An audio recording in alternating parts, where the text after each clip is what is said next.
దేశంలో ఆఫీస్ స్పేస్కు గిరాకీ పెరిగింది. ఈ విషయాన్ని real estate consulting company Colliers India వెల్లడించింది. ఈ ఏడాది తొలి త్రైమాసికానికి దేశంలోని 6 ప్రధాన నగరాల్లో ఆఫీస్ స్పేస్ డిమాండ్ వార్షిక ప్రతిపాదికన 35% వృద్ధి చెందవచ్చని తాజా నివేదికలో అంచనా వేసింది. హైదరాబాద్తో పాటు బెంగళూరు, చెన్నై, ఢిల్లీ, ఎన్సీఆర్, ముంబై, పూణె నగరాలు ఈ జాబితాలో ఉన్నాయి.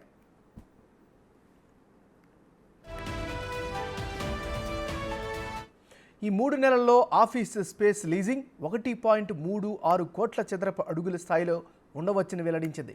గత ఏడాది ఇదే కాలానికి ఈ నగరాల్లో మొత్తం 1.01 కోట్ల చదరపు అడుగుల కార్యాలయ స్థలాల లీజు ఒప్పందాలు కుదిరాయని కొలియర్స్ ఇండియా వెల్లడించింది.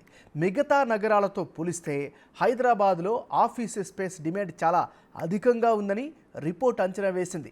ఈ 3 నెలలకు గాను 29 చదరపు అడుగులకు పెరగవచ్చని వెల్లడించింది. ఈ త్రైమాసికానికి హైదరాబాద్తో పాటు ముంబై, బెంగళూరు, ఢిల్లీ, ఎన్సీఆర్లో గిరాకీ పెరగ్గా చెన్నైలో తగ్గిందని వెల్లడించింది. పూణేలో దాదాపుగా గత ఏడాది స్థాయిలోనే నమోదు కానుందని రిపోర్ట్ అంచనా వేసింది.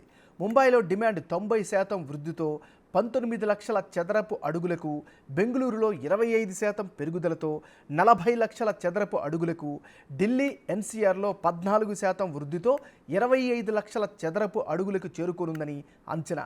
చెన్నైలో మాత్రం 6% తగ్గి 15 లక్షల చదరపు అడుగులకు పరిమితం కావచ్చని కొలియర్స్ ఇండియా పేర్కొంది.